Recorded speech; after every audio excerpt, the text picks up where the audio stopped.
Vendredi 19 mars a eu lieu l'ouverture des bureaux de SMICO, Société de microcrédit congolais, située sur la place Moulamba dans le quartier Nyawera, commune d'Ibanda.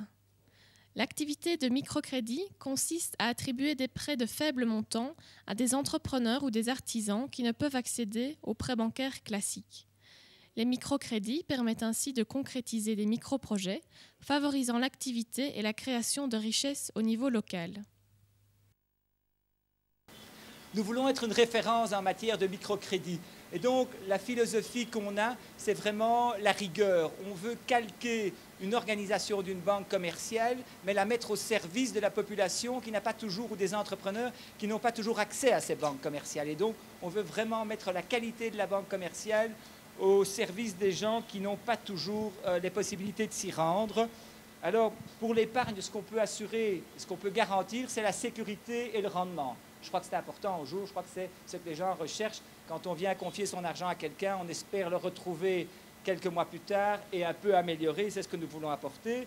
Et donc notre philosophie, c'est sérieux, bonne gouvernance et transparence. Selon Michel Verwilgen, président du conseil d'administration, il est important que les prêts ne se fassent pas uniquement grâce à des fonds externes, mais que l'épargne congolaise soit réinvestie dans le pays et servent à lancer et à promouvoir des projets. Leur ambition est d'ouvrir d'autres agences dans le Kivu d'ici fin 2012, début 2013, tout en gardant le siège social à Bukavu. Et je pense qu'avec vos encouragements, avec votre soutien, on va aller de l'avant et on va essayer au moins de couvrir le Kivu rapidement. C'est notre ambition de faire quelque chose au Kivu et nous allons essayer par Bukavu et de garder vraiment le siège à Bukavu, parce qu'il n'y a pas d'institutions, beaucoup d'institutions qui commencent par ici. Je pense que c'est rare qu'on commence par Bukavu. Il y a de nombreuses années, j'ai travaillé il y a une vingtaine d'années au Kivu pendant 3 ans pour la BCDC. Et donc j'étais responsable pour le Kivu, donc j'ai beaucoup voyagé dans le Kivu et je trouvais la région tellement belle et la population tellement attachante que j'ai souhaité me réinvestir dans la région.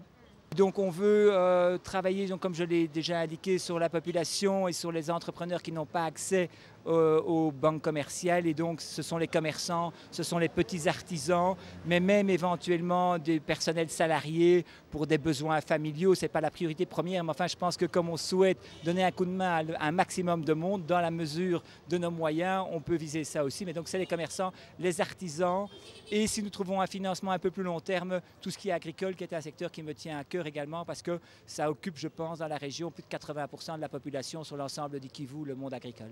SMICO vient pour faire la différence, parce que nous voulons viser le plus petit.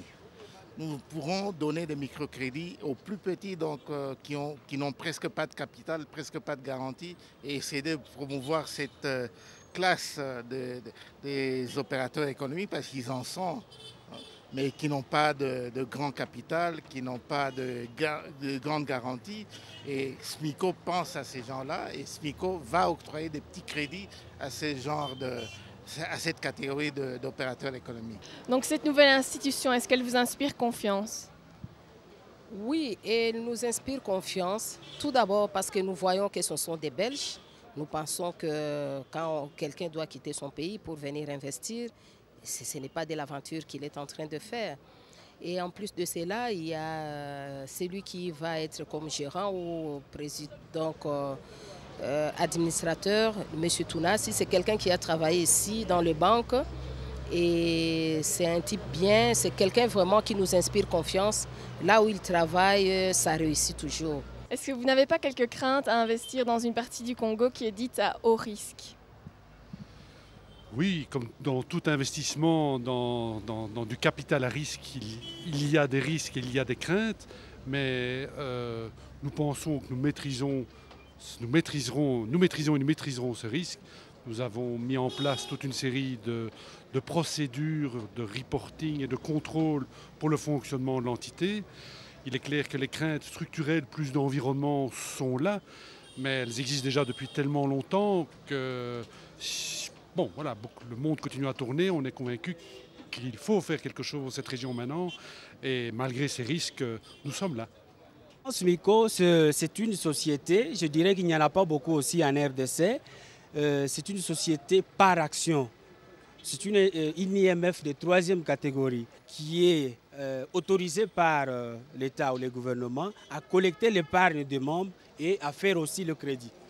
Alors SMICO, effectivement, c'est une société, vous l'avez vu, constituée des actionnaires congolais et belges. Donc c'est ce qui fait la différence avec d'autres institutions de microfinance qui sont en RDC. Alors ça, c'est les crédits que vous pouvez avoir. Un crédit ordinaire pour un commerçant. Oui. Alors vous prenez de l'argent à la banque qui est de 3% du mois, et les frais de dossier, et vous pouvez emprunter maximum 5 000 $. Vous avez un crédit express où vous pouvez avoir 3 000 $ maximum, c'est pour les commerçants aussi. Et les microcrédits où c'est 300 $ maximum à un taux de 2%. Et ça, c'est pour tous les clients qui veulent faire quelque chose. D'accord ? Merci beaucoup. Voilà. C'est intéressant. Eh bien voilà. Oui, il n'y a plus qu'à ouvrir votre compte alors. Pardon ? Il n'y a plus qu'à ouvrir votre compte. Tout de suite là. Voilà. Réussir ensemble. Telle est la devise de cette initiative belgo-congolaise. Espérons qu'elle portera ses fruits et contribuera ainsi au développement de la région.